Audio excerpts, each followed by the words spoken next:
Welcome to the Dixie Doggers podcast. We're here to share knowledge and heritage. We hope y'all enjoy. For the best cut gear in the business, get with Dave Williams at Southern Cross Cut Gear. www.hogdoggear.com. If you're buying or selling land, farms, or hunting property, these folks know land. Phil Wilson with UC Hunting Properties, 678-791-3483. 777 Kennels, Advanced K9 Nutrition. Vertex K9 Essentials, Advanced K9 Nutrition, beneficial to all breeds. You can contact them at 979-206-3050. Yeah, I was speaking to say, there we go. All right, here we go, boys. We're going. We're taking off. We're doing another one. Here we go. Yeah. Give her hell, Uncle Pat. Hey, yeah, so I come out of Hackberry. I don't know if y'all know where Hackberry, Louisiana is, but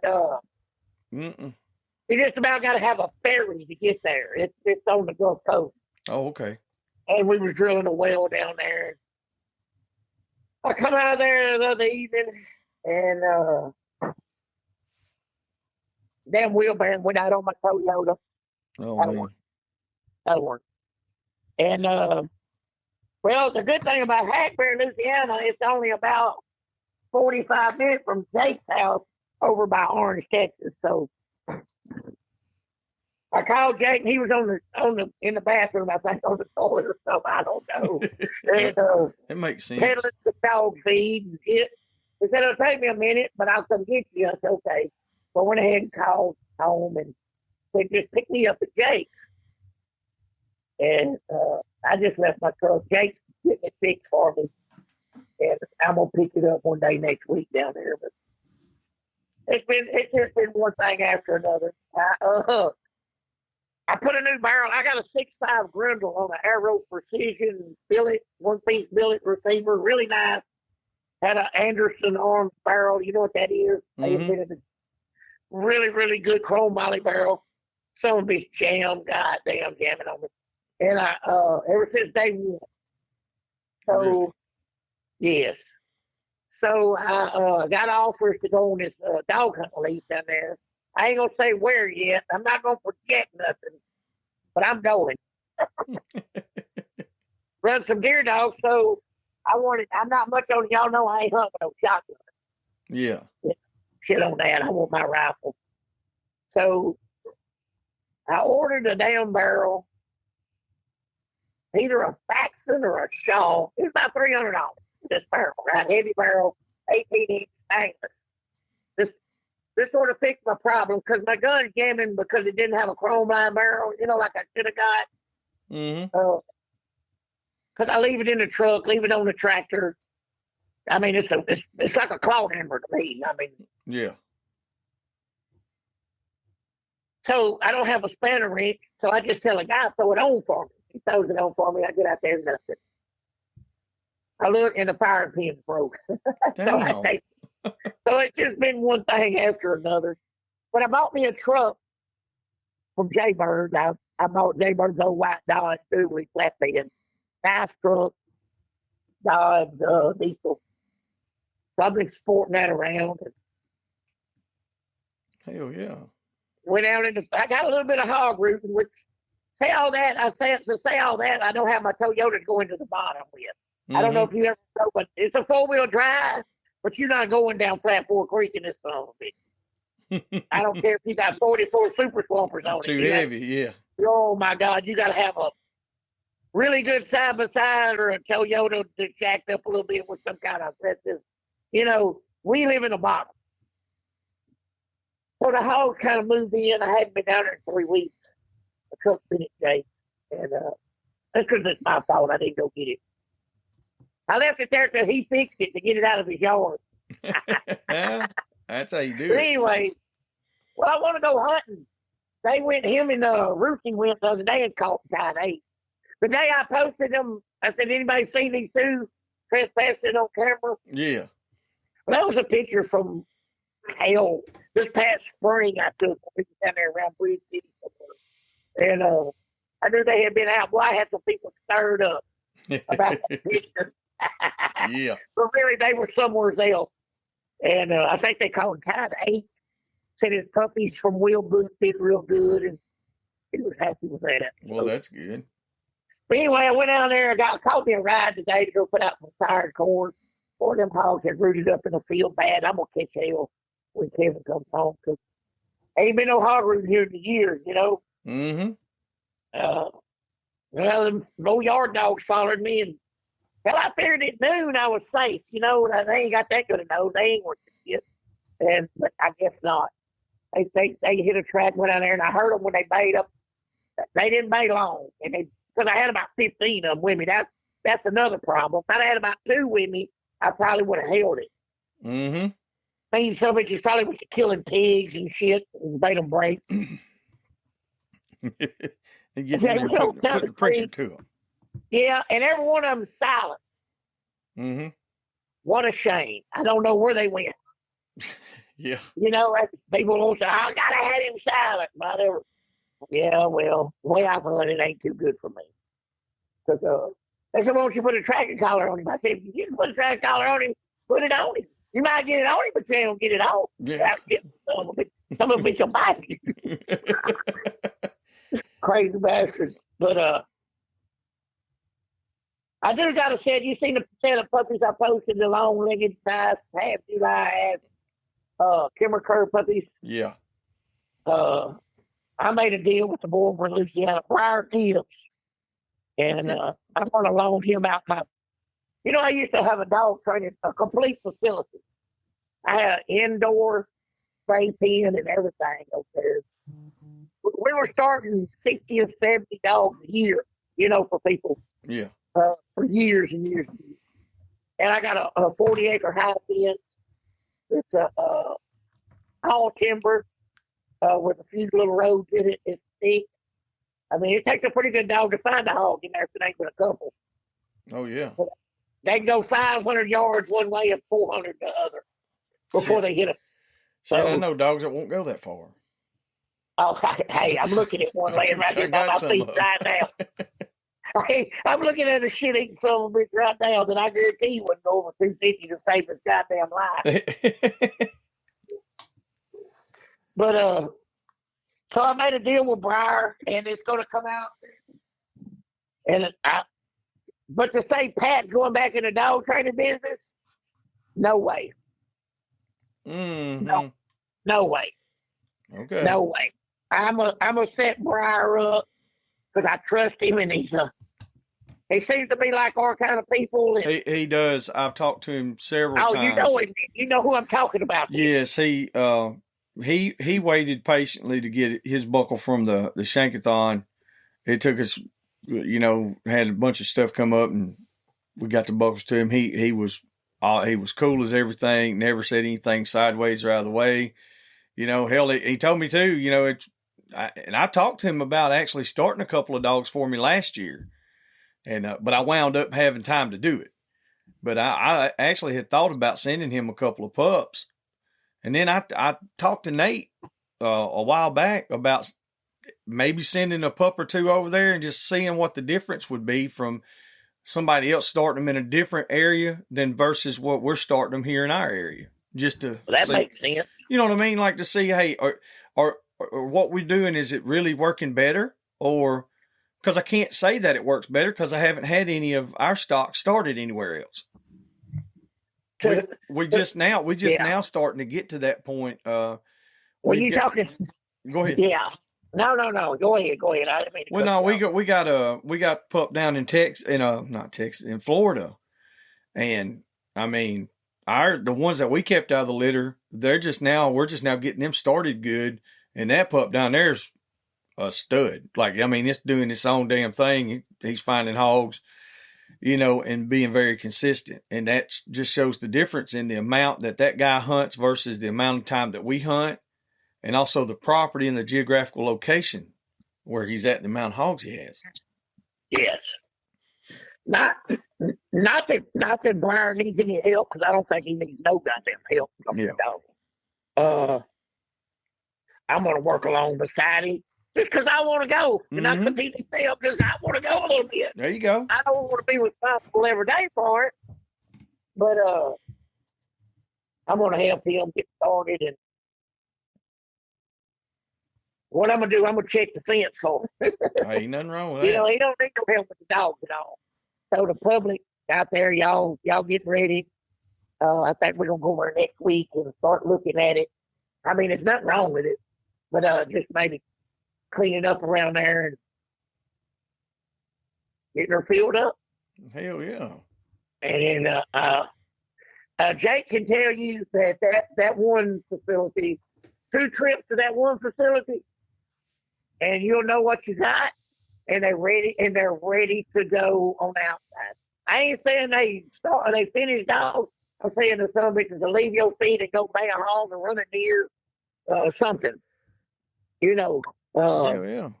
I can show them more running in bed in an hour and an hour than you can in 10 days on the outside.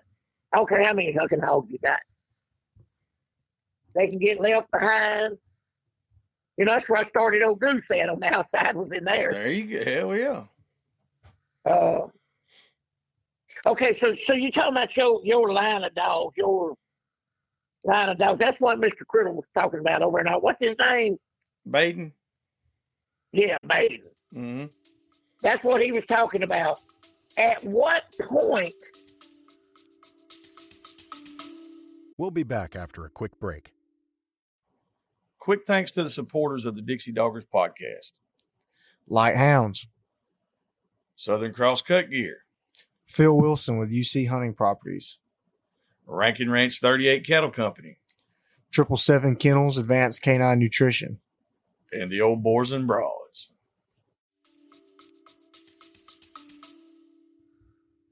Do you call them your line of dogs? Exactly. And I've been in that situation and talked with others. And we've had cur dogs now for, oh my gosh, a lot of years. And we've ran predominantly cur dogs for the last, 8 to 10 years. We say about 8 years, pretty solid. Six to 8 years. Hanging around me, huh? You know what I'm saying? Like we ran the cur. You know, before we had most of the terriers and bird bulls and just nothing but rough ass run and catch dogs. Yeah. And then we kind of fizzled out of those. We still had those, but yeah, we probably started getting cur dogs when I really got more than just like 1 or 2 running catch. Charlie was 7 years old when he died, and that's been almost 3 years. So it's been 9 to 10 years ago. Yeah. Yeah. So, but anyway, and we have bred a few dogs here and there along the lines. Then I decided, hey, if I'm going to do this, I want to do it right. Me and Nate have talked about it. I said, okay, this is what we do. We found the best that suited us. We found several different breeds that we liked. Then we decided, hey, if I've got these blackmouth curs from Rusty Mayshore and I breed these blackmouth curs, these are Rusty's dogs. All I'm doing is breeding them. That's not my line of dogs. Right. So even if I breed them 14 damn times, don't matter. Right. All I'm doing is feeding that line of dog. I'm hunting them, doing everything, and they work great for me. But so what I decided to do, me and Nate talked about it and said, okay, Nate had his idea. I got my idea. We're going to take these all different breeds of cur dogs, and we're going to cross them up to see what we like best out of that. All right. So then we started taking the cross dogs, the F1s that we took from out of other people's lines, right, to start our F1s.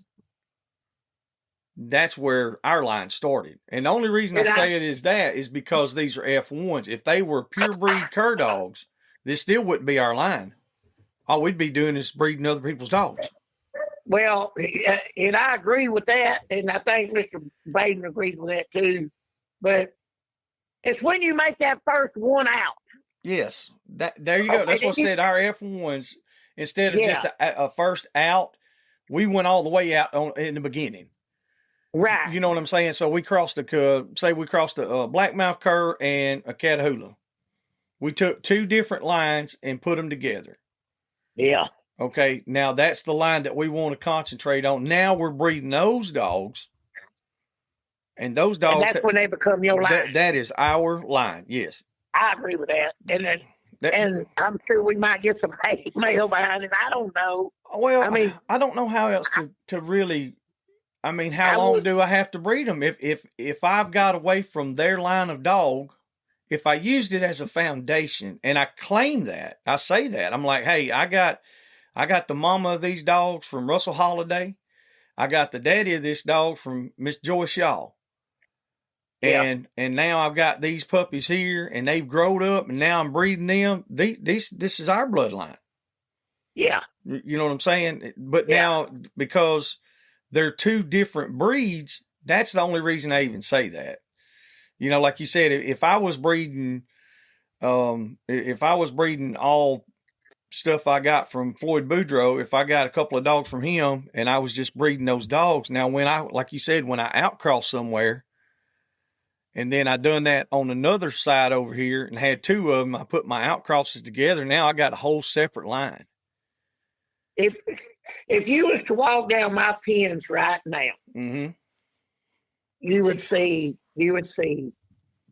registered first dog, registered yeller dog. Yeah. The next pen you'd see registered Timber dog. The next pen you would see a registered American Foxhound. Then you would see a 50-50 dog, another 50-50 dog. Yes. Then a registered American Pit Bull Terrier. Mm-hmm. And then a registered Catahoula. They say, why don't you hunt them dogs? Well, first off, because they're fucking replaceable. Yeah. Because it took me forever to find an American Foxhound and stay made when he's cut down, when he ain't feeling good, when ain't nothing else with him. Mm-hmm. And, most of them just want something to run from them. Yeah. And this son of a bitch was bad since the day he hit the ground. I'm scared. I'm scared of the same thing, Pat. Like, it's once you find that, and I've went through a few, and it's like, man, I don't want to get this son of a bitch. You can't. How do you replace that? Because I've talked to a guy the other day, and he was like, well, he said, you're talking about running this foxhound, or running walker, or trig, or whatever, this type running hound. And he said, well, there's people that do it all the time. I said, well, how many of those people are running one by itself? Yeah. Just one. Nothing else. Just one. He's like, hell, I don't know. I said, so that's why I'm scared something's going to happen to the dumb son of a bitch. I had this son of a bitch ready to go to Uncle Earl's. I didn't think I would win at all, but I thought I would make it through the first 2 minutes, mm-hmm. which would be considered phenomenal at Uncle Earl's with an registered American Foxhound. Yeah, that's a win there. Yeah, but I messed around there and I got two of them dogs. I got two registered American Foxhounds. Mm-hmm. One of them was just 5/16 or quarter July.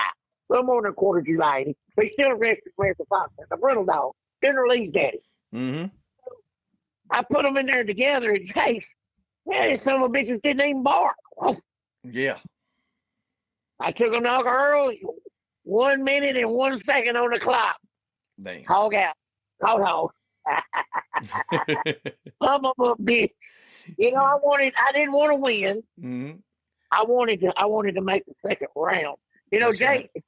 I never really understood myself. Jake understands me a lot better than I do. He can articulate it better. He said, I'd rather take something from the dump and win 10th place at Uncle Earl's than win first place with a bred-specific dog. Yes, I know. Because listen. that shows your talent.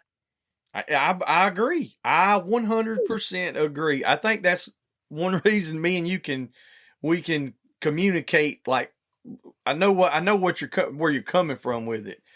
Yeah. I have done the same thing, and I'm doing it to this day. I'm like, well, I'm gonna take this dog here, and I want to take this damn cull dog that these people said I ain't worth the shit. Well, hell, apparently it's doing pretty good because, I'm finding shit with it all the time, and all I did was turn it loose. How many times does that happen? You get something, somebody's like, man, I've done everything I can do. You get the dog, you take it home, and all you do is feed it, maybe, and then turn him loose, and he goes and hunts and does whatever needs to be done. And they're like, man, what did you do? I'm like, shit, nothing. I just turned him loose. That is the golden rule of dog training. Get out of the way. Yeah, just turn him loose. Get out of his goddamn way. Look, and that's something else.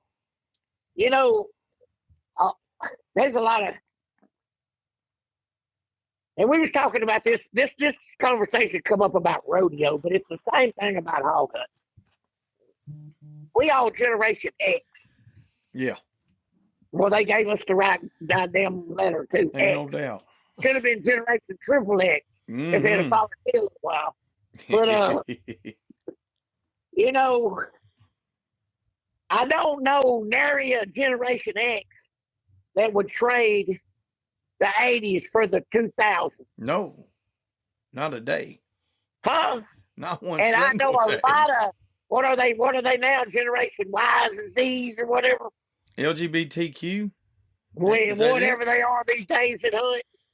They would trade if you talk to them, they would trade these days today for the days we had in the 80s and the early 90s. Yes, sir. Late 80s. Could you imagine if they actually got to be there?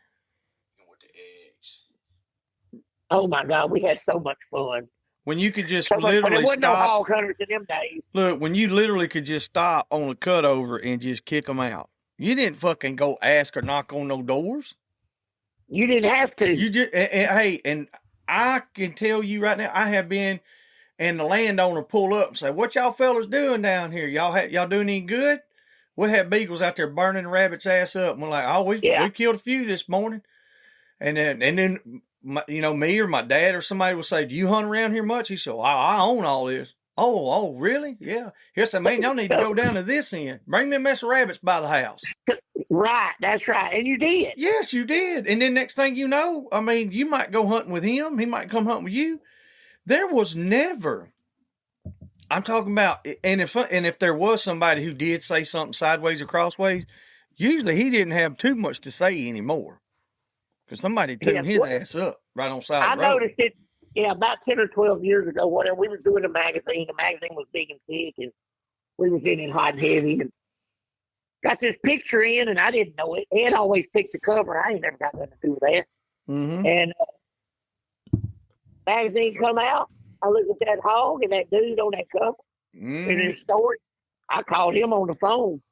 I said, "I bet he bait up, never run a lick." He said, "No, he stayed right there." I said, "Yeah, because I had cut his nuts out 2 days before." Couldn't run. That's right. I put that hog there. Pat, you're gonna love this next article. I mean, this next Tuskers magazine that comes out, brother, because you sitting there talking about it. Am I projecting? Listen, I turned in an article. I ain't never turned in an article. Yeah. Me and Ed talked. I sent him an article, and we talking it right now. It's about the damn technology and all the bullshit and the blah blah blah blah blah. Like what happened to hog hunting? Stuff like that. I wrote an article on that, and I think it's going to correlate to a whole lot of this what we're talking about, literally. Well, the rodeos went the same direction. I mean, I'm standing up here. We all know Miles Neighbors won the championship, LRCA in Shreveport. He's one of my best friends. You know him well too. Yeah. Good, great guy, whatever. Bulldog and son of a buck. You know what I mean? Oh yeah. So we sitting over there in Winfield where we have Uncle Earl's at. We putting on the LRA rodeo. Miles looked at me. I just said, "Hey, they all run. They stout. But if you come ready to bulldog, I mean, look. Shit, Miles jumped out there and thumped him in 3-something or low 4, won the rodeo. There was some big old stout boys. I mean, I ain't big. I ain't but 5'7", but I'm 250, and with a 34-inch waist. I ain't just no little bitty feller. And look, they didn't even get off their horse on them. And all they did was run to the director and cry that the steers was too stout, too fast, too this, too that. Motherfucker, you come to bulldog or you come to cry. Hey, and I ain't got nothing to do with it. I ain't got no damn thing to do with the association. I ain't got nothing to do with nothing or nothing. I said, but I guess one thing, y'all didn't see Miles' neighbor show up. Because he come to bulldog and you son of a bitches did. And that's the difference. And now there's a few young guys out there now, and there's probably more than we know, but like just from what I know, there's a few of them out there that they got a whole lot of good qualities about them, and they can get in there and get with it. There's a few. But as a whole, like you said, there's so many excuses being made about well, my dog, if I got to take a hound and he won't go more than 300 yards or 200 or 400, whatever, I'm not feeding that dog. No matter if I like him or not. You goes a mile. Yeah, that's what I'm saying. No matter if I like him or not. And if I only need to go 300 or 400, I don't need a hound. No. I want a mean ass cur dog. It's fast as hell and just stop him. We'll just get it over with. Yeah. And I mean, I know me and you, we've had total polar opposites on the hog hunting as far as hog dogs. Now I got the same kind of shit, you know. I told you grew. I grew up into once I grew up, I got it. But I believe every dog, every style dog does have a place. It depends on where you're hunting at. Oh my God, I got some stray kids, some bitches. I got bay dogs. That's right. I got cast dogs. I got walking dogs. It's a toolbox, It depends on where I'm going that day. A lot of people ain't got 8-pack. Man, I can put my hand on 60 dogs today. There you go. When I say something on Facebook, you got something just like what we talked about the other day. Come on there. Well, what have you won? Well. Well, I mean, how much time you got? Well, but I put my hand on 60 dogs. They just got 4L on their name. Mm-hmm. How many can you put your hand on? But that's the thing. Like, just because you got, they're not understanding that, it's not just having that many dogs. It's having that many dogs that will work and will perform. Oh, these some bitches will perform or they got to go. Mm-hmm. Yeah, I fully agree. The good ones is too easy to come by. People say a good dog ain't easy to come by. Let me tell you, I'm going to tell you something. Sand Hill Plots over there in Georgia, what's his name? Raul Cabral. Yeah, Raul. Yeah, that's some terrible boy. I like him. Yeah. He got a beach dog right now that I'd give about $500 for. Whoa, that's all. Damn, you give that much for a plot? Hey, I know another story about her that we ain't going to talk about right now here. But I'll tell you on the flip, I know there's something about her. Yeah. On the flip. But okay, we'll talk about that later. But that's because I coon hunt about 2 nights a year. Mm-hmm. Now, I know for a fact he turned down $18,000 for her the other night. Yeah. That's some big shit. Stout, buddy. The only reason he ain't on the podcast with us tonight is he's in a 3-day hunt, $1,500 entry fee, right? As we speak. Yeah. I thought we had Raul on, you had him on a year or two ago. It's been a while. Yeah. And she, like, he calls her Old Smoke, and I really like her. She's a real stand-the-wood tree dog. Yes. Son of a bitch boy. His dogs will stay. They stay there, like you said. Oh God! He's got to go. He's got to go get them dogs. Yeah, he's winning with her. I mean, he had a trophy there. He showed me a picture of the other day. And not just winning, he hunts that sumbitch for, like you said, not just in the competition. Like, he hunts her.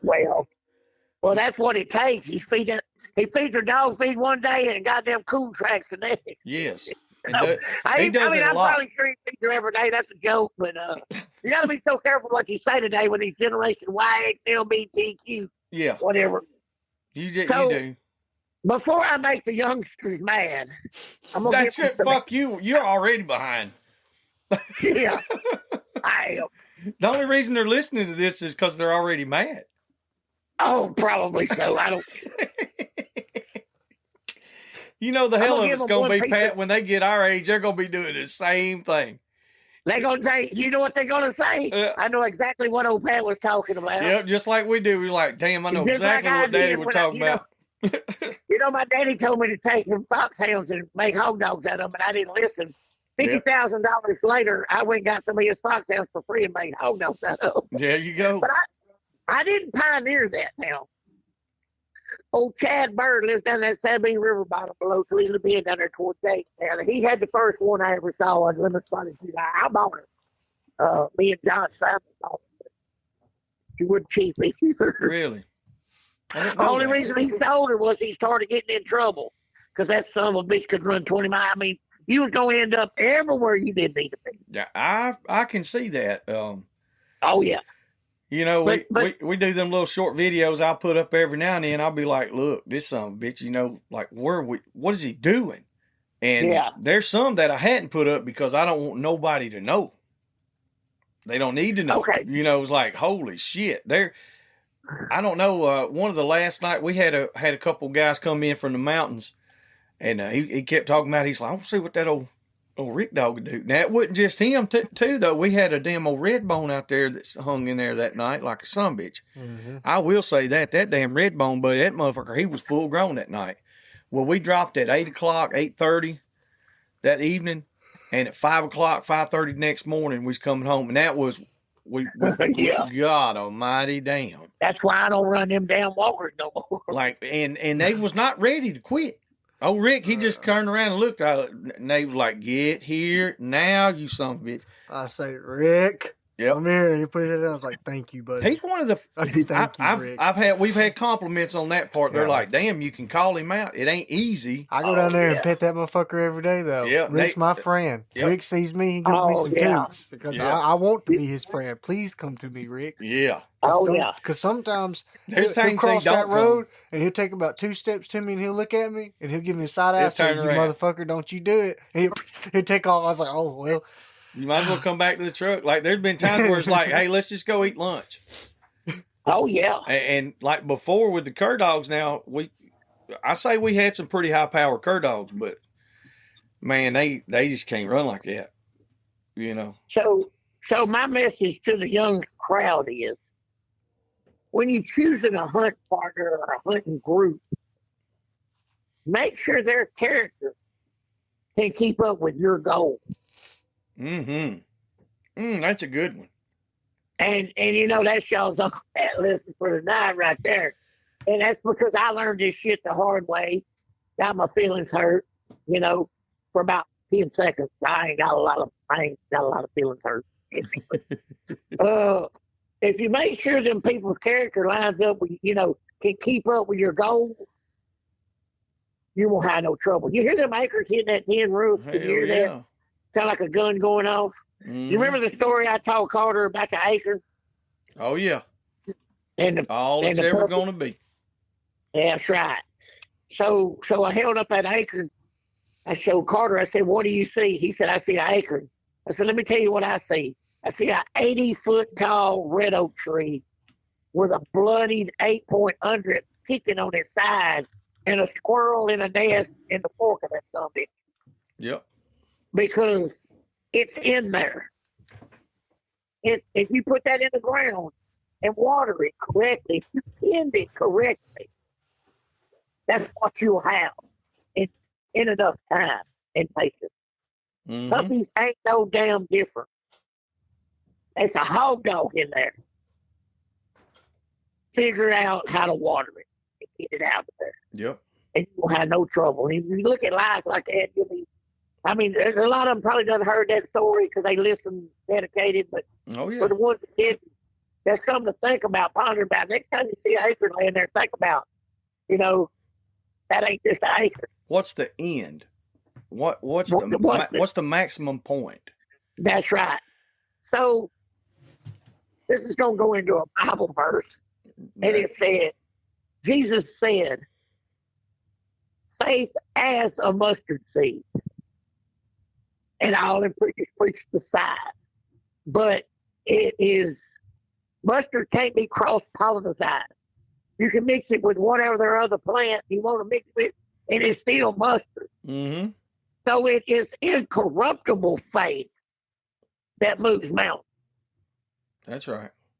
So you can't, just because you see this puppy digging in an armadillo hole, or he just laying around, don't count him out. Don't quote him fast. Yeah, that's the truth.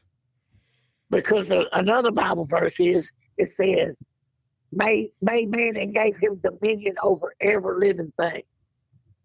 Them dogs just got to do what we say to do. Mm-hmm. It's biblical. I mean, the animals had to obey us. You just got to have dog training faith for it to work. And that goes back into. Does that make sense? Without a doubt. But I feel like a lot of that where people lose that, Pat, is like you take the old timers that we knew. You'd see some of them out there, they knew when to get a leash a hold of a dog or whatever. And then there's some, some of their older dogs, they never had to do that. Them young dogs, they'd have to correct them, but they knew when to and when not to. And I feel like there's a lot of guys out there that's our age and younger, they get too happy with that. Just because the dog, you turn the dog loose and he goes out 300 or 400 yards, makes a little loop and comes back.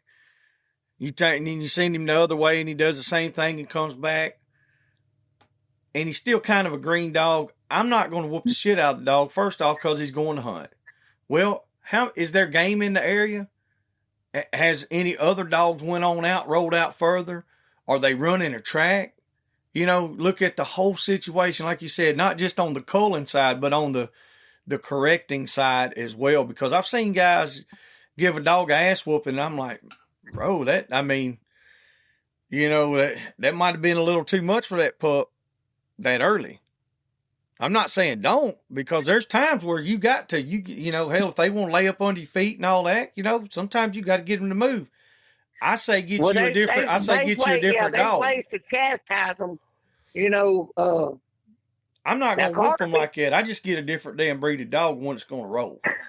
Well, that's, what, I said this a long time ago. I'm not going to ride a horse, lead a dog, or have a woman that I got to beat the hell out of. Yeah, listen, is that not the worst thing? And I've done it.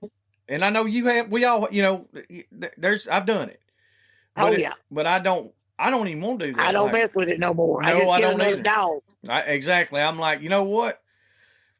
If I think that this dog has got, if I think he's got if I think that strongly about that dog or that line of dog or that breed of dog, I'm just going to put him up, let him be a puppy, get the dumb shit out of him.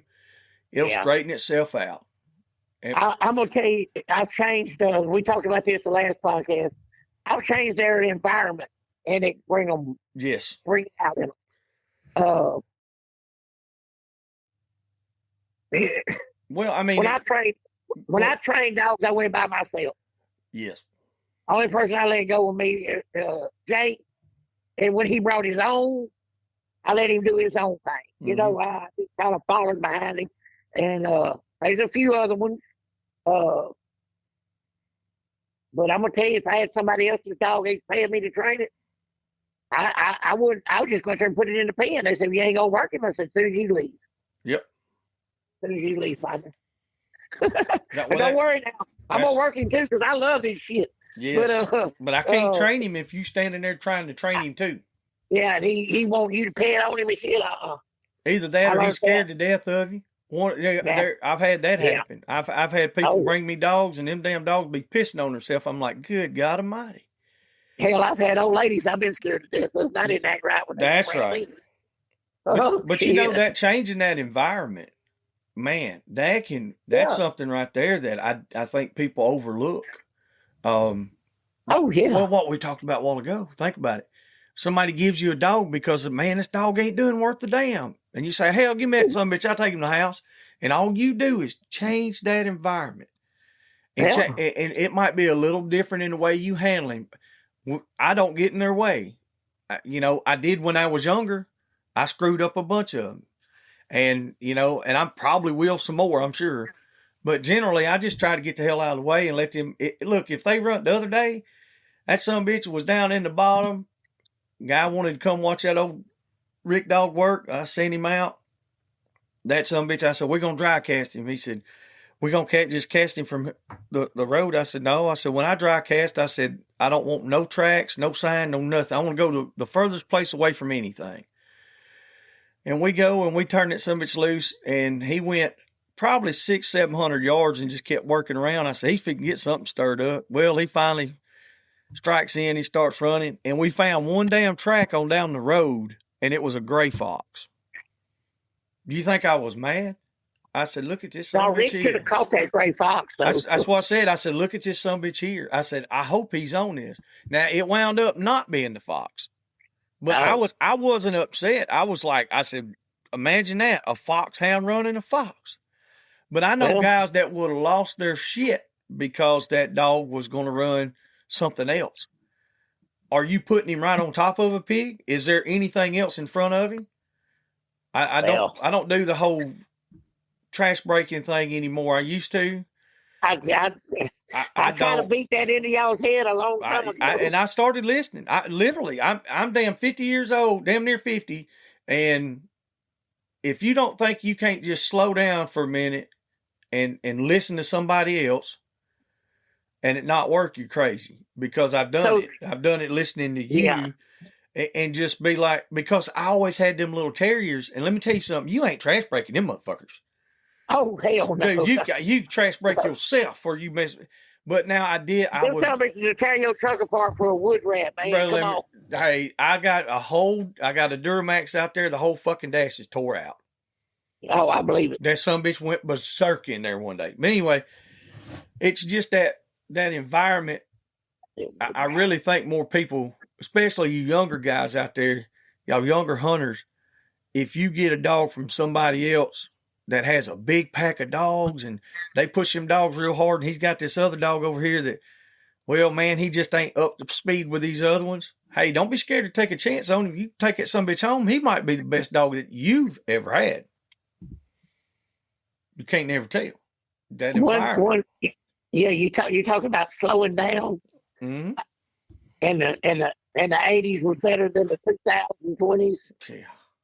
Okay, here, and we want to get back to the 80s. This is some advice for all you youngsters out there, and this will help you in every aspect of your life. I ain't gonna say I've been successful more than another man, but when you're paying $140,000-$150,000 a year in income tax, you're doing pretty goddamn good. Yep. You see what I'm saying? So, Say what y'all want to, say what y'all want to. But if you listen to me, I'll show you how to make money. I can't tell you how to keep it. I can show you how to make it. That's and it starts with this. You got to know that you can't control what other people say and do. Mm-hmm. All you got control of is how you respond to it. Mm-hmm. I preach this all the time. Okay. So if we're going to get back to the good old days of hunting and acting like grown men, and look, I had to check myself on this here lately. I mean, I'm the world's worst at stirring shit. No. Oh, yeah. I had to really check myself. If you notice this, I've took a more stoic approach at it. Mm-hmm. You know, if somebody says something or comes on there and pops off something or pops off this, don't respond and give them relevance. Mm-hmm. And they'll dry up on the vine and fall off. Sure. That's how you break them off. You just don't even respond. Jesus did that. When they asked him this and they asked him that, he just looked at them. He didn't respond. And that's what gave him power to beat the grave. You got it? Mm-hmm. I don't know if I'm not explaining that in depth because I'm not trying to get nobody baptized tonight, but well, maybe somebody will. That'd be fine. The less you say, the better off you're gonna be. If somebody says, "Oh, whoa, whoa, whoa, blah, blah, blah, blah," let them. When you don't respond, it makes them look like an idiot. But when you respond, good or bad, it doesn't matter. It gives them relevance, and that gets in their pride, and they feel good. Mm-hmm. You want them not to feel good?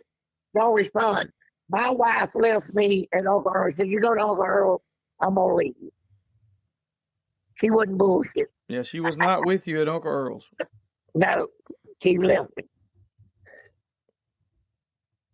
7, 8 months rolled by. She called me. I blocked her. I didn't answer. I blocked her. I don't know if you seen Facebook the other morning.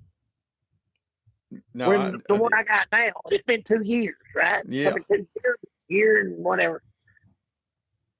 She said, these ladies, and it's ladies because there's several of them, because Lord knows I was no saint.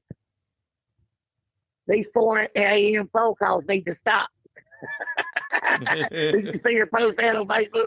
It was because of that wife. She just can't stand it that I won't give her relevance. Yeah. I won't talk to her. I didn't chase after her. I didn't. You left, okay? Blocked. I went on about my business. I don't know if you know where Clarence, Louisiana is from Winfield. It's about 25 minutes. Yeah, I was thinking it ain't far, yeah. When she left me in Winfield, when I left Winfield on girls on that Sunday, or Saturday, whatever, I stopped by. I drove 25 minutes. I stopped by Grayson's Barbecue to get me a barbecue sandwich. And while I was sitting there, I got me another date for that coming Friday night. Yeah, I remember that because I talked to you. I think it was that That's next right. Monday or something. Yeah. That's you said, right. boy, you ain't going to believe this. I said, hell, fuck. Yeah. And if somebody I really wanted, call me. I didn't call and look for no date. Call me. So, so doors have to close for doors to open. That's the way God works. He ain't never going to open 2 doors at the same time. That's right. And start opening 2 doors at the same time, you're going to be single faster than you want to be. Mm-hmm. Ooh, Lord, tell me about that. I can tell you something about that, but we ain't going there today. But like you talk about the relevance and or irrelevance, either one. It goes back to even what you were saying about choose your hunting partners or your hunting group, because a lot of times those guys, it's a peer pressure deal. Even if you're a grown man, whatever, nobody's immune to it. And I was talking to Carter and Ryan the other night. We did an episode with them. We hadn't done one in several months now since Carter was gone, And we actually got to talking about that. We were talking about back in the early days of Facebook and how damn, man, I was so mean. I'm talking about just mean. Me and my whole group, like we were bullying, cyber bullying, whatever you want to call it. I called it just being honest. But I was too. I was terrible. Well, I'm talking about absolutely horrible. And now, I mean, I'm very seldom am I going to say anything at all. I post stuff, but I don't respond to hardly anything. And the reason is it's not that I don't want anybody to feel relevant or irrelevant, either one. I know who I am and I know how I am. So a lot of times I just got to shut the hell up because, like if I see, like if you're having a conversation with somebody else and y'all kind of going back and forth, hey, that's y'all's conversation. I'm going to sit back and eat my popcorn and watch it go. But now if that guy calls me and says, well, Pat said so-and-so, I'm like, hey, y'all are 2 grown men. You talk to him. Don't talk to me about my friend. Hey, I ain't going to do all that. I probably did. Well, you know what I'm saying. I probably ain't going to give a shit the next day neither. Well, that's the thing about it. And then you see some of these, I've seen a few guys that, they feel like they're being targeted, but yet they're constantly speaking up. If you feel like you're being a target and nobody is saying anything to you for a week, and then all of a sudden you come out of the blue and call somebody out, that you're not being targeted, brother. Somebody's just giving you the same bullshit back and you can't take it. That squeaky wheel gonna get the grease. we will burn you up. That squeaky wheel gonna get the grease, son. We're gonna shut it up. That's right. But no, those are good things to talk about. People say, well, what do you ran? What did you call? Today? Nothing. Yeah. Well, I feel like there's a lot of guys out there now that they don't know who you are. No, I don't care. Well, the reason what I'm getting at is they don't know who you are. They know who you are today. They know who they know who they see. They know who you let them see. Oh well, yeah, you caught me on that. That's what I should say. They know who you let them see. They don't know you. Yeah, and some of them do. They first off, they wouldn't say a damn word. They get their ass racked. Secondly, if they shut the hell up, they can learn a whole lot, and they would understand. If they would stop and pay attention to everything that's being said, you're not going to tell them outright what they need to know, but you're telling them what they need to know the whole time. even when you're scolding on them. Most never snap the lead on 100 dogs, much less 1,000. And if you've got a couple of good dogs, that's good. I don't care who you are. I'm proud for you. There's nothing wrong with having a couple of good, or a whole pack of great dogs. But I'm gonna be the first one to brag on you. Exactly, that's right. But the thing about it is, have you turned out 1,000 or 100 or 10? You know, if you've been doing it for 2 years, that doesn't mean that you necessarily aren't a dog man. But if you're calling yourself a dog man and saying, "Oh man, I've been doing this, I've done this, I've done this, I've done that," and you've only been doing it for 3 or 4 years, well, then it's like, well, there's a lot of guys who've been doing it for 30 years. I know some guys have been doing it for 30 years and they still don't know shit. You know what I mean? Don't talk about Rodney like that. Well, listen, I love him. Don't talk about Rodney. That's our friend. But you know what I'm getting at, and I've made that. Yeah. We talked about that. I talked about that with Carter Ryan too. It's like, well, man, just there's always young guys out there that are really smart, really intelligent, and like you talking about Briar, they get it. Yeah. Briar gets it. He understands how dogs work, and like you said, you got full faith and confidence in him to be, hey, here you go, brother. I'll back you. I'll do this. But you're gonna have the next guy over here say, well, Pat don't like young guys. He don't think they know anything. Well, how do you figure if you're looking at Briar like that? You got to look at, first off, you got to be honest with yourself. You got to be honest with yourself, guys. You got to. You got to say, look, do I really know what the fuck I'm doing, or am I just getting by? I'm gonna be honest with you. Then I like young women a lot better than I like young men. Hell yeah! I'm gonna be honest right there now. Yeah. I know your ass do. But it just, I feel like we've gained a whole lot in the hog hunting world, but it's still a battle all the time. But there's a few out there that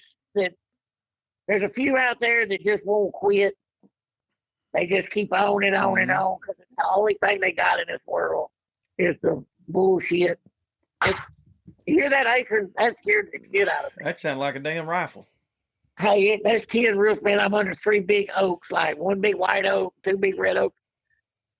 And I let all them acorns, I won't rake them up. They'll hit the roofs, and in about a month, you talk about the squirrels, I'll bet. I'll have more. I'll train 6 squirrel dogs right here just to let them acorns pile up.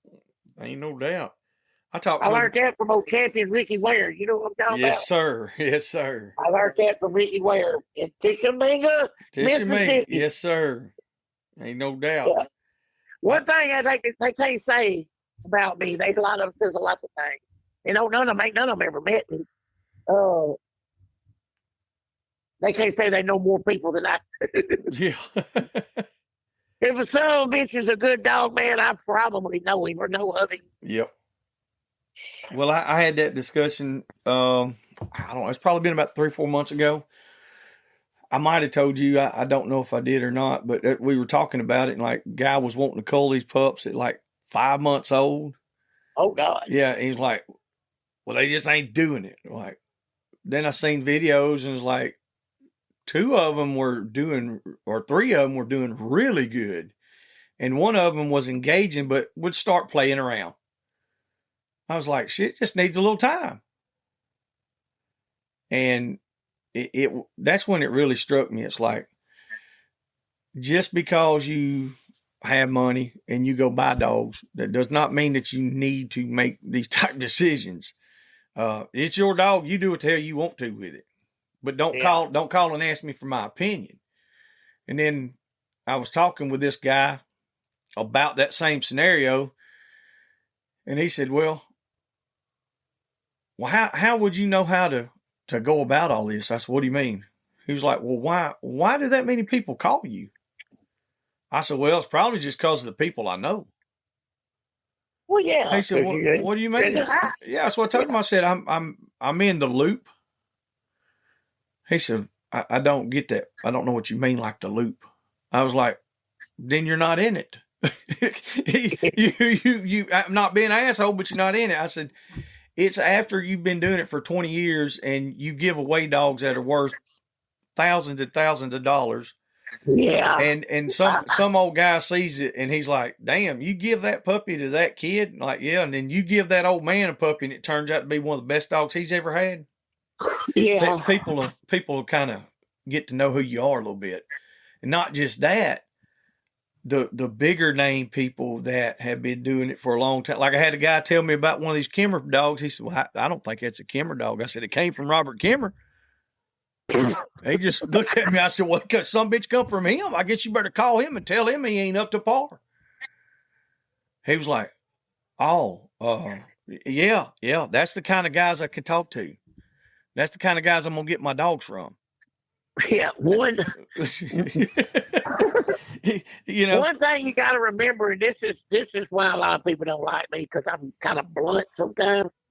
But you got to remember that everybody don't have the cerebral capacity to even lead a dog, much less try to hunt some of it. You got to be 2% smarter than the dog to hunt him. What do you mean? You can't teach him to hunt? Ain't 2% smarter. What do you mean? You can't teach that dog to hunt? Well, fuck no, you can't teach that dog to hunt. He better hunt on his goddamn own. Oh, shit. I knew that'd get you fired up. God damn it. Oh, my gosh. I'm just going to put him in the best environment I can and get out of his way. That's right. You can guide him. You can help him. Now, you can put him in the right spots. There ain't no doubt. Hey, that's like me. A lot of times I can't find it, but it still guides me a little bit. That's right. Grab a hold to it, baby, and don't you laugh. Can I say that on here? Yes, sir. I can say that on here. I ain't going to get in trouble. I really don't give a shit if I get in trouble or not. That's right. That's what I was telling. I was talking to one guy was talking about. He said a cuss word, and I was like, "It's all right." And he was like, "Oh," he said, "Well, he said, man, I figured that might be hurt your listeners or something." I was like, "Well, most of my listeners on here, I say it's our listeners, whatever, you know what I mean. Most of the people that listen to us are grown-ups. And we do have our stuff marked as 18 and up. And we would have but we'd probably have a lot more followers and subscribers and listeners if we didn't. But I don't feel like there's a lot of little kids that should be listening to what we're talking about. Oh, probably not. You know, on a lot of stuff. Now, there are certain things. Hey, if there's a kid that's interested in it, all they got to do is call me or you, or their parents can call, and they can come to the house. I'll put them right out here in the yard with all these dogs, or we'll go to the woods and they can turn every one of these son bitches loose. They can learn all they want. Yeah. But, you know, it's, I feel like some of these guys out here, they get on these platforms and they start out real nice and kosher, real cool and collected. And then they loosen up a little bit. Then they start letting a little cuss word slip here and there. The next thing you know, they're full-fledged into it. And I'm like, well, I want my crowd to know ahead of time. Hey, Joey's going to be talking shit all the time. I want them to know that ahead of time. You know what I mean? I don't want it to be no big surprise. Not me. I was practically a virgin when y'all came along. I know. We just ruined you. People says, well, who are you? You know, I've had them tell me, who are you? I said, I don't know. The hell, been trying to figure it out. I ain't real for sure, but I'm somebody that Ed Barnes contacted about 14 or 15 years ago to write for his magazine. I didn't call Ed and say, Ed, can I please? Ed contacted me. Hey, look, you're somebody I would like to write for my magazine. Mm-hmm. Dixie Doggers. That's right. Same thing. Believe it or not, they call me. Yep. You know them guys, Dixie Dogger guys? Yeah, I've heard of them. Yeah. One of them's an asshole. I ain't going to say which one. Yeah. But okay, he's okay. Yeah. That one motherfucker won't answer the phone. No, not at all. Probably in there singing and don't hear it ringing. That's what it is. Hog Dog Nation podcast. Yeah. Well, I mean, that was fun. That was a fun one there. I used to listen to that, man, all the time. Yeah, that was probably the best one ever. Yeah, I mean, that's what got me interested in the whole deal anyway, you know. Right after that, I'd actually had talked to Ed, and I'd called Ed, and I told him, I was like, hey, man, I said, we're going to do one. And I said, we're going to concentrate on just woods hunting, just woods dogs and, just dog care in general, blah, blah, blah. He was like, dude, do it, knock it out. And I wanted, I wanted to kind of, I guess it's out of respect for everybody. I wanted to go and I ain't going to say ask for permission, but in a way, like ask for the blessing. Be like, this ain't going to offend y'all if if we do something. Not at all. But you don't find that anymore. Like nobody does it anymore. Everybody else is like, fuck you, don't mind. It was just a respect thing. That's all. Yeah. Well, there's not a lot of that's left in the world anymore. Hey, in those days, back in those Hog Dog Nation days, I was running. Well, I was single, running buck wild. Oh, I don't know. Oh, son, I had stories. I had some good ones. And I had to tone them down. They was a lot better than what I could tell. Mm-hmm. And one time I headed to El Perro Loco down there to the Hog Bay. I ended up skinny dipping in some of that lake. Sam Rayburn. Mm-hmm. And I ended up in Luskin, Texas. I barely had enough clothes left because I had to leave them clothes. Long story. They ain't said nothing about no husband. But anyway, I ended up in Luskin at Cavender's. I showed up down there Loco in all brand new clothes. Jake was laughing. He knew what I was calling him on the phone. That's hilarious. Oh, yeah, by the way, the guy that asked me what did I want, I want El Perro Loco, bitch. That's what I didn't even want to say that now. I'm getting relevant. Yeah, that's right. He ain't listening no way. No, I think so. Probably not. He's like, I don't listen to them assholes. They not professional. No. I've been called that a time or two. Yeah, exactly. Come over there and tell me. Some guy comes over there and tells me, says, and I'm leaving anyway, man. I got to go to work, and I got a good-looking blonde with me. I got plans with her that night, and then I got to go to work. And comes over there and says, look here, we don't want you on our podcast tonight because you're not professional enough.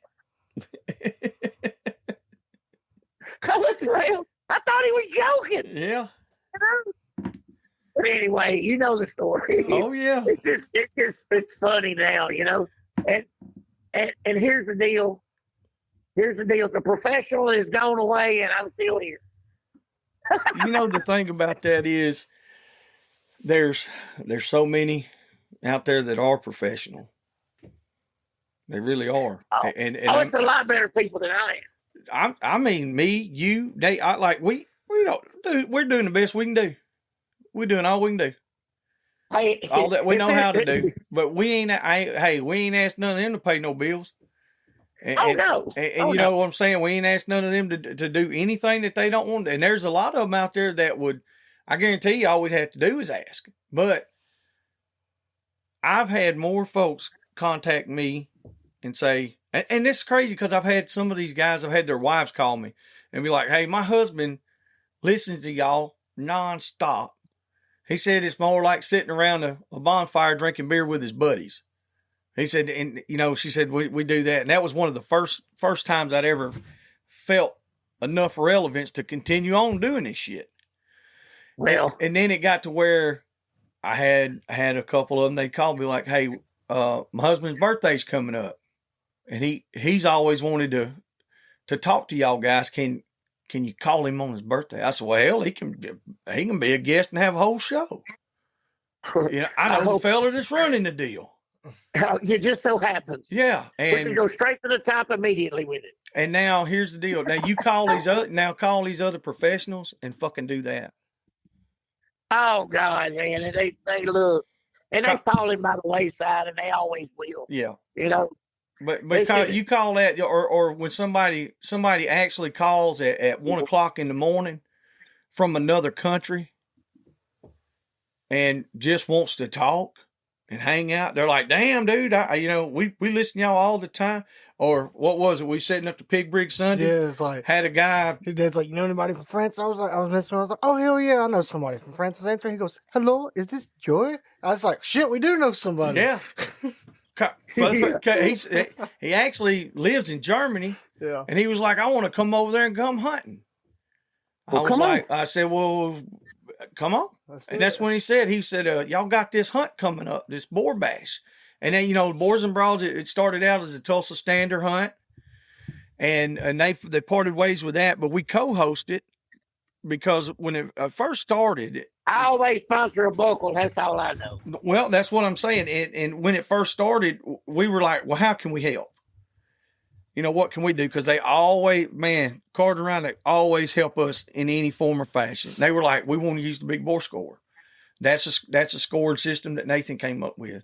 So it was like, cool. And then they were like, Nate said, well, hell, I'll come out there and score them up for you. So it went from that to where we just went in together and, we try to help all we can. But anyway, I thought that was really cool because not just the guys from Germany, I have another guy.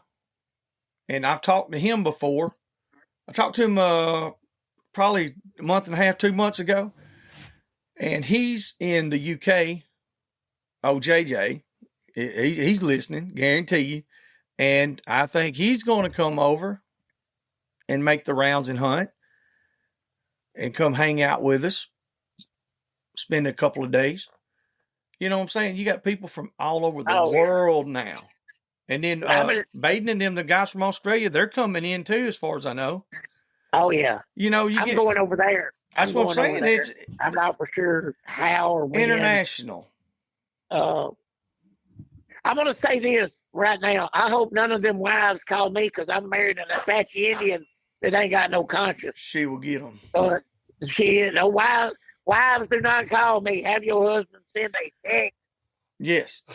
Well, I had to, as soon as it happens, if I get anybody, like if I get a message or something, I tell Miss Kelly right off the bat, I say, Kelly, hey, look here, I want to show you this. I let her go through it and scan them. Let her look it over. Because let me tell you what happened.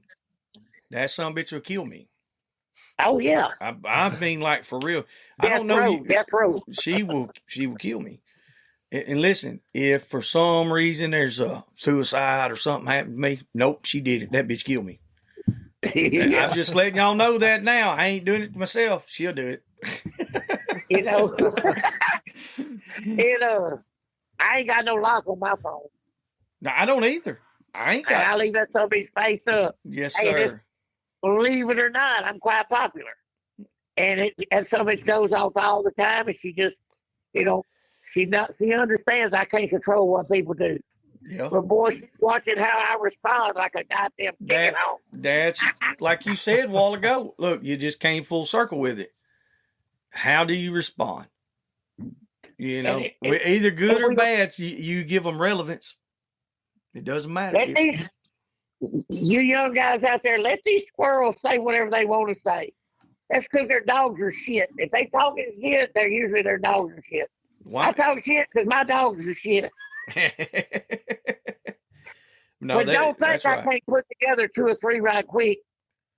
When we and Brian get together next week, I'm gonna come out swinging with one more Pat.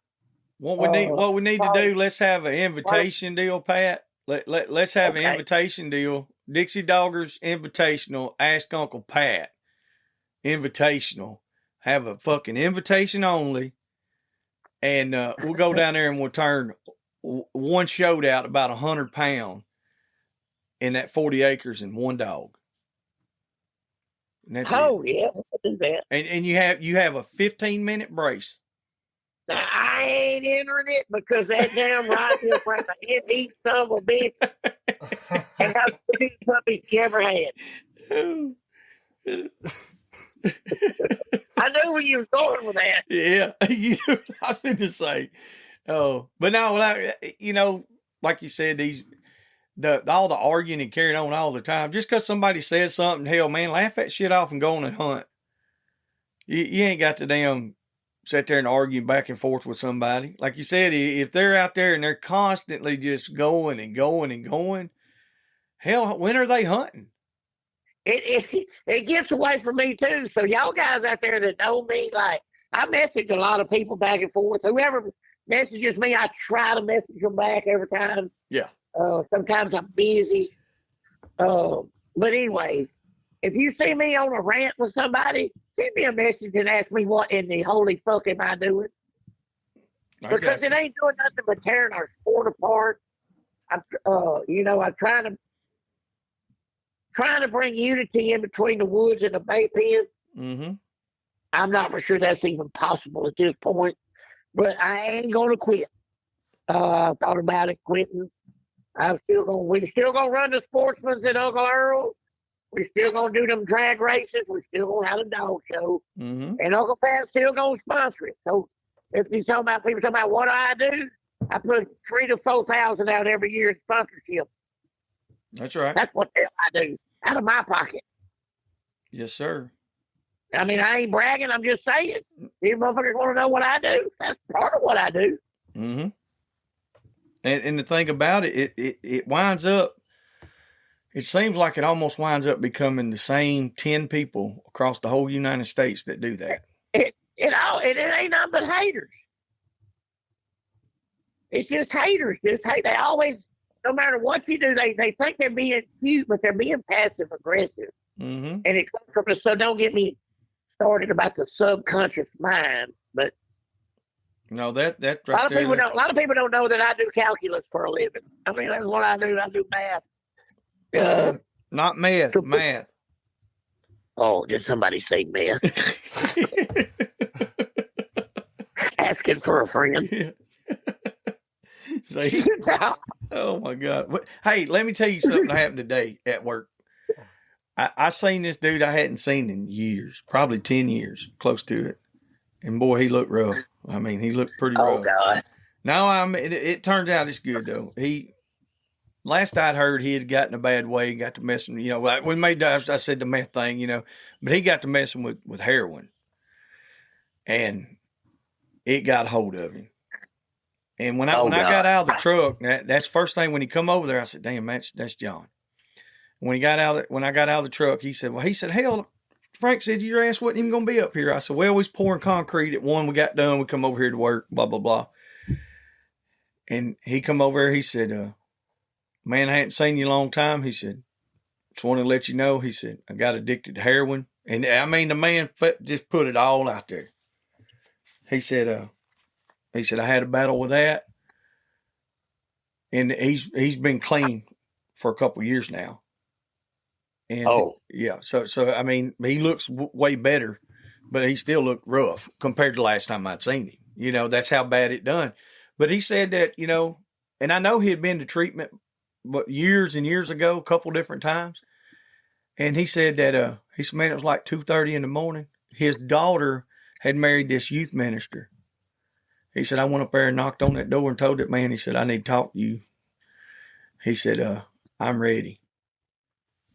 He said, and it took about 10 minutes. He said, and after that, he said, I've never wanted it again. He said, he said, I am not a preacher. I'm not a minister. He said, but I want you to know that God can do that. Oh, I can tell you. I said, man, look at here.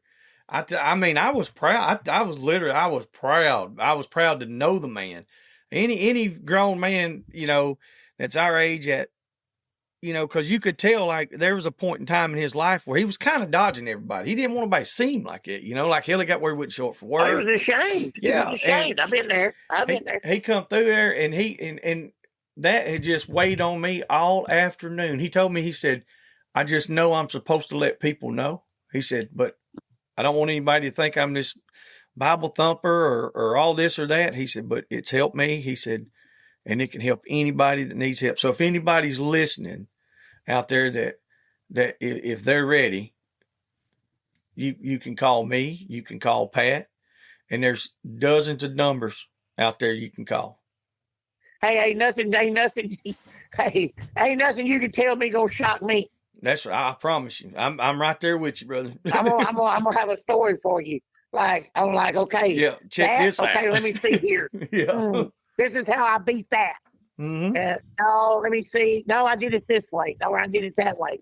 Yep. I got it. That's right. I don't know, man. I don't know where that come from out of left field, but like I just felt that I needed to pass that on as well because he felt like he needed to tell me. You know, I'm here.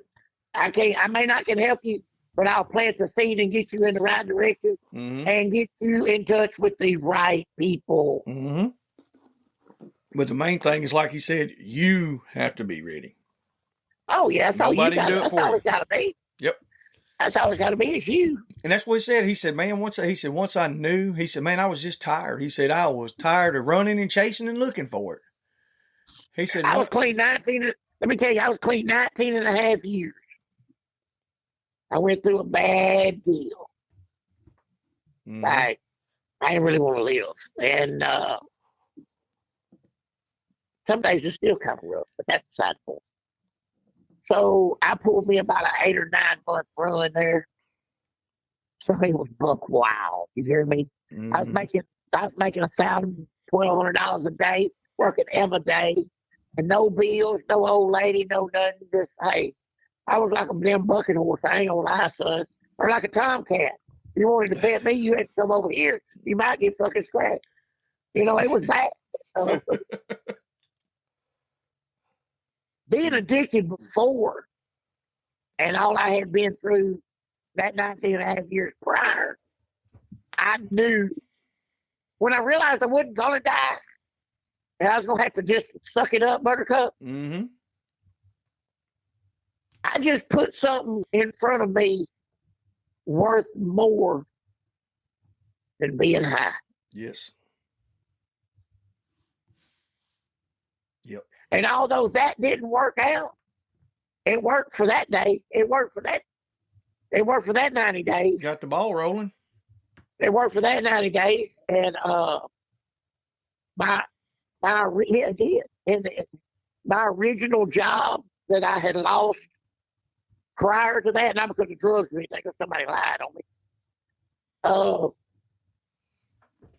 They cut my hair. I tested clean. They put me to work, and I worked 5 years right there. So, I mean, you can't tell me.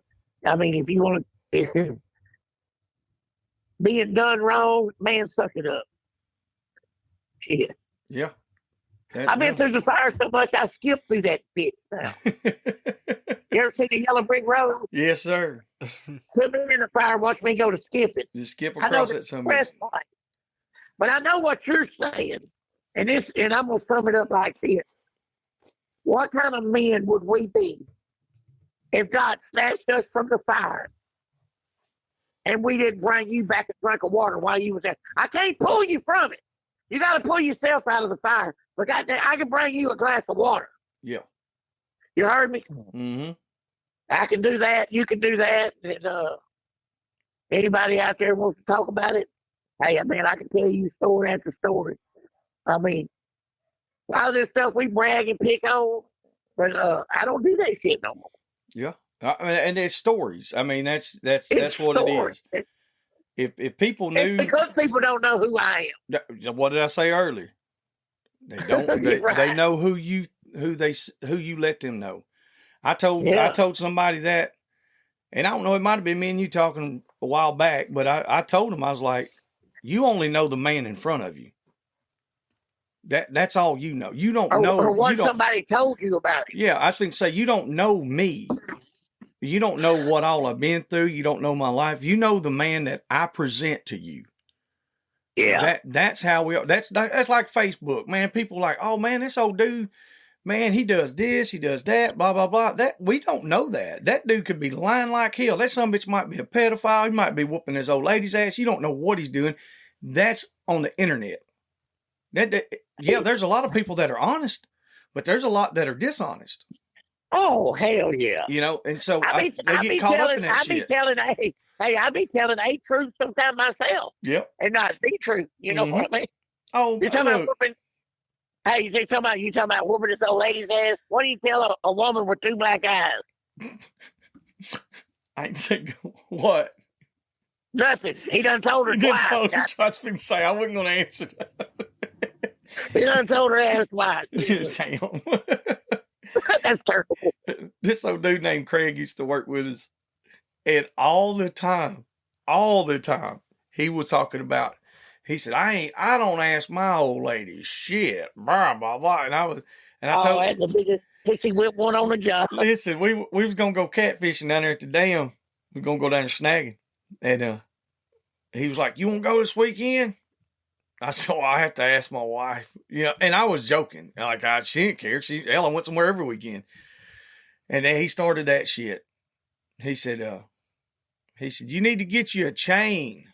I said, "A chain?" He said, "Yeah." He said, you get you a chain." He said, "You whoop her right." He said, "About 2 foot long." He said, "When you whoop her with that chain just right," he said, "all you got to do is just rattle it."